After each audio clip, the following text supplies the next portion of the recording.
Assalamu alaikum warahmatullahi wabarakatuh. FBISC students, class 12, chapter 1, human digestive system. And in that human digestive system, we are going to study oral cavity with BioPlanet Science of Life Simplified. अब अगर हम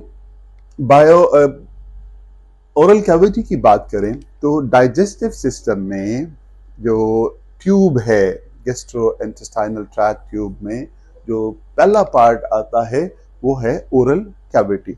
oral cavity is surrounded by lips, cheeks, a tongue, a palate, and includes chamber between palate, the chamber between palate and tongue, called oral cavity. इसे क्या कहते हैं? Oral cavity कहते हैं. यहां से शुरू हो जाएगा तो अंदर वाले सारे पार्ट्स जो हैं वो किस में आ जाते हैं? ओरल कैविटी में आ जाते हैं. ओरल कैविटी का पहला फंक्शन वो है इनटेक करना, इंजेक्शन करना. और इंजेक्शन में क्या होगा बोला? इंजेक्शन में फूड हमारे माउथ में जाएगा तो इसका कांटेक्ट किसके साथ होगा? इसका पहला कांटेक्ट टीथ के साथ साथ जो है वो टंग के साथ होगा. तो टीथ और टंग का कनेक्शन जो है वो क्या करता है?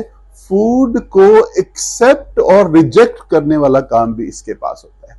इसके ऊपर होती है टेस्ट बर्ड्स. इसके ऊपर टंग के ऊपर है टेस्ट बर्ड और इसे क्या कहते हैं? पपिली कहते हैं. वो जो टेस्ट बर्ड्स हैं वो rough surface area fraction create करती है. वो फ्रैक्शन जब क्रिएट करेंगी तो क्या होता है? फूड हैंडलिंग को प्रॉपर करता है टीथ के साथ मिलके, और जो ये फ्रैक्शन है वो फूड हैंडलिंग कर. उसके बाद इसके ऊपर है टेस्ट बर्ड्स. डिफरेंट टेस्ट को जो है उसने क्या करना है भला? रिकॉग्नाइज करना है. एक्सेप्टेबल टेस्ट है या नहीं है इसको भी बताना है. किसने बोला? टेस्ट बर्ड्स ने बताना है. फिर उसके बाद पैलेट जो है, ऊपर वाला हिस्सा पैलेट बनाता है from the roof of the oral cavity. Oral cavity की रूफ बनाने का काम जो है वो इसके पास होता है.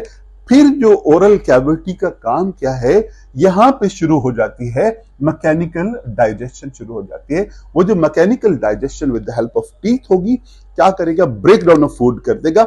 और ब्रेक डाउन ऑफ फूड क्या करते हैं? सरफेस एरिया बढ़ा देती है. अब जब सरफेस एरिया बढ़ेगा तो क्या होना है? सरफेस एरिया बढ़ने का मतलब यह हुआ कि जितने भी केमिकल्स हैं वो उसके ऊपर इफेक्टिव रहेंगे. क्या रहेंगे? इफेक्टिव. यानी ज्यादा एरिया होगा तो ज्यादा केमिकल्स अपना असर दिखा सकेंगे. अगर कोई चीज क्या होगी? फैट थिन होती है. क्या होती है भला? थिन है तो इसके सरफेस के ऊपर ऊपर क्या आएगा भला? उसका असर आएगा. लेकिन अगर इसको क्या कर देते हैं?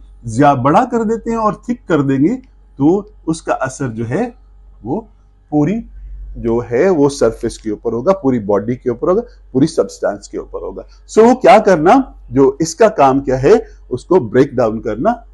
किसके अंदर बोला? With the help of teeth, और उसके ऊपर केमिकल्स असरअंदाज हो सके. फिर उसका क्या कहां पे है? टीथ ने काम कर दिया अपना.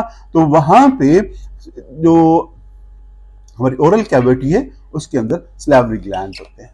क्या होते हैं? स्लैवरी ग्लैंड्स होते हैं. वो स्लैवरी ग्लैंड्स क्या करते हैं? There are 3 pairs of salivary glands secrete saliva. ये जो स्लाइवा है क्या करेगा? ये मेस्टिकेशन में काम आता है. क्या करता है? मेस्टिकेशन. और मेस्टिकेशन तो ब्रेक डाउन ऑफ फूड है तो उनको जोड़ के रखने में काम आता है. क्या होता है? स्लाइवा काम आता है. और जो स्लाइवा है उसके अंदर जो क्या होता है? जो स्लेवरी अमाइलेज होते हैं. क्या होते हैं? मतलब स्लेवरी अमाइलेज जो एंजाइम है. वो जो स्लेवरी अमाइलेज एंजाइम है, हमने क्या खाया? स्टार्च खाया. वो स्टार्च जो है एक पॉलीसैकेराइड है और उसके अंदर ग्लूकोज मॉलिक्यूल्स जुड़े हुए हैं.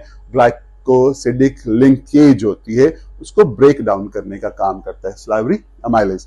तो किस में करेगा बोला? वो ब्रेक डाउन करेगा इनटू माल्टोज. किसमें करेगा? Into maltose. और माल्टोट्रायोसिस में करेगा. किसमें करेगा? माल्टोट्रायोसिस में करेगा, जिसमें जो ग्लाइकोसिडिक बॉन्ड होगा वो कौन सा बनेगा बोला? वो जो बॉन्ड होगा अल्फा 1,4 ग्लाइकोसिडिक लिंकेज बनेगी। कौन सी बनेगी? अल्फा ग्लाइकोसिडिक लिंकेज बनेगी। और ये क्या है? स्मॉलर मॉलिक्यूल्स हैं।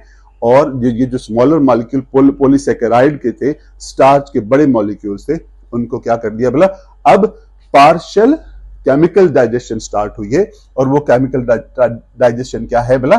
स्लेवरी अमाइलेज ने शुरू की। किसको बोला? स्टार्च, जिसे हम क्या कहते हैं बोला? पॉलीसेकेराइड कहते हैं।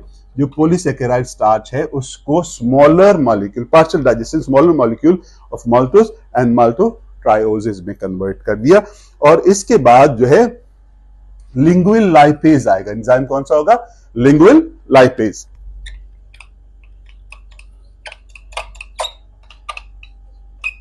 अब ये लाइपेजेज हैं, तो इनका किसके साथ होगा ताल्लुक?